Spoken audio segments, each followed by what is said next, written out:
that Adam Ellis came up with, who's highly recognised in the industry, and we've tweaked them slightly. I mean, if Adam came down today and had a look at reach 1, 3 and 4, they'd be fairly different to what he came up with 4 or 5 years ago. So this is the backwater now, and it gives an idea. It's somewhere for fish to come and hide when the river spates. It is connected at the neck. And you've got a clay geology there. Yeah, underneath. Yeah. I mean, we picked up groundwater fairly quickly along here. Yeah. Given its proximity to the river. I love the fact that there isn't a straight edge on this fish refuge. Nature doesn't do straight edges. No. It's a human construct. Yeah. But that's the joys of having experienced operators who use Encon, who know what the machines can and can't do, and it just gives you that ultimate flow. And you can see there you've got a little shelf in there. You can't see it that side, but there's little shelves. They will then become, grow. They will grow up. So this area is going to be hydroseeded. So there'll be a pond edge mix at the bottom edge, probably stopping about here. Then this end will be with a grass seed mix.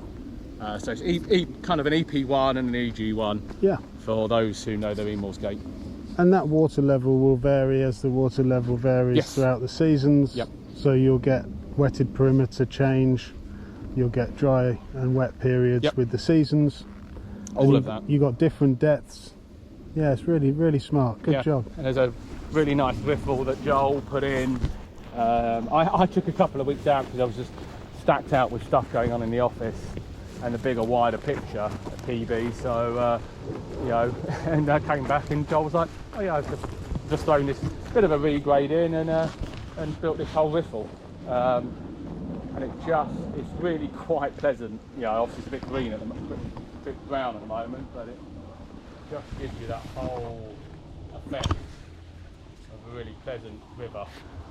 Well, I'm just going to come in close and let people get a...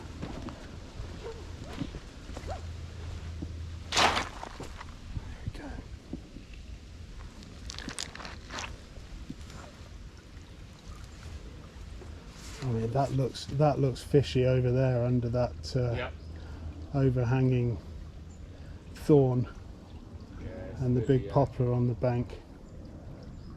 Planes weren't flying overhead, you could just sit here all day and just listen to the water. Oh, I'd quite like to run a nymph down under there and see if there are any trout in here. Yeah, there's a couple of smallish trout around, but as I said, there is a weir further downstream that does limit.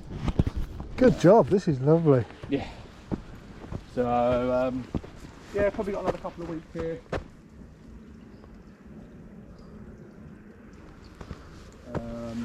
What's been the best bit of the job, Nick? What have you enjoyed most while you've been here? Probably working with the trust. Yeah. And the landowner's really understanding. They're doing it for the right reason. They've given their land up, or parts of their land up, to do the restoring of the ash, or help to restore the ash. But working with the trust, it's easy.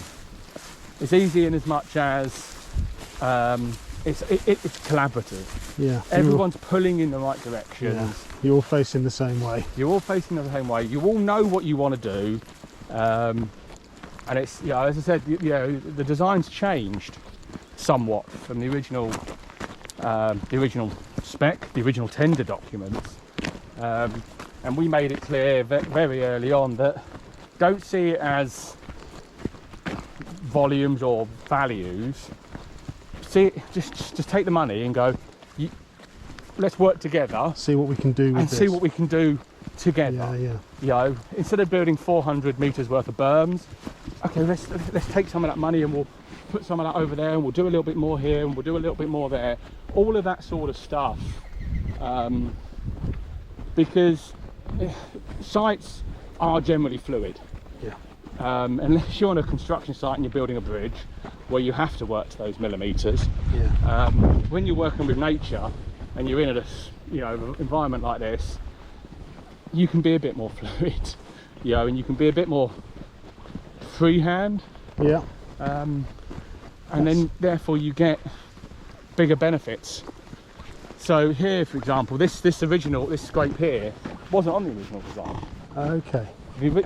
So there was obviously volumes that were taken from reach 3 that couldn't be used because of the regrade was so big. Right. But you saw how steep it was by that riffle right at the top. Yeah. Well, those banks are even steeper around the back. Right. Okay. And when we were like, it's just going to be a waste. We can do it, but the landowner's going to lose half his field. Yeah. So then it was just like, well, what can we do? Where's the balance? Where's the balance? Yeah. So the landowner said, well, we get a lot of surface water runoff here from this hill, so let's make a scrape here. So that's what we did.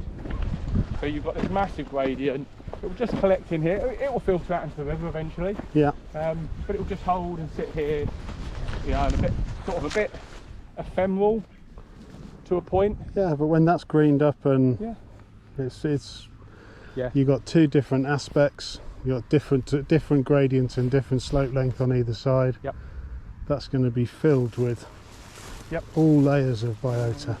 Big another 40 tonne of gravel there, courtesy of our guys at Bryce Aggregates over in Colchester. Really nice material. Yeah, it's uniform, isn't it? Nice. Nice. And the guys are just really willing just to go that little bit extra. You know, you wouldn't get anyone delivering material down here. You know, fortunately enough, obviously the weather's been really kind to us this summer. It's been a good summer for getting tippers in, hasn't it? But yeah, so that's another fault. That will end up in the river. So we've got 4 more berms to build on the right-hand bank. So these are cattle drinkers. I was just looking at those, thinking they look very modern compared to a big old trough. They're quite funky. Next big cow comes up, noses it, and it just pumps water out of the river. Quite clever, isn't it? That's really cool. We've actually got a couple of those to install on reach 1. From Aquamat. Watch the wire. So this is a berm. So this is a hard edge berm with felled material. So log, like big tree trunks, in between 2 rows of chestnut posts, all wired in. Then underneath this soil is a whole load of brash, and then fantastic spoil plates on top of it. Then the berms are being planted up with mixed marginals. So you know, purple loosestrife, carex, butamus, everything apart from frag and bulrush. Because you know, that'll populate naturally. Exactly, there's enough rush on this river already. So and then there's a nice riffle. I'm going to get a closer look at that if you don't mind. Yeah. Come down and wow. But yeah, there's a lot of gravel that's gone in this part of the river because it was quite deep. So the whole point is to try and restore this part of the river as much as we can to what it should be. I think we're getting there, but this just gives you an idea of what we're doing with the berms. Right, so you've got this really big, thick tree trunk in here, and then you've got your chestnut posts either side. Yeah. And then you can see they're all wired in. So this wires back over the top, and then wires back into the back end of it as well. These will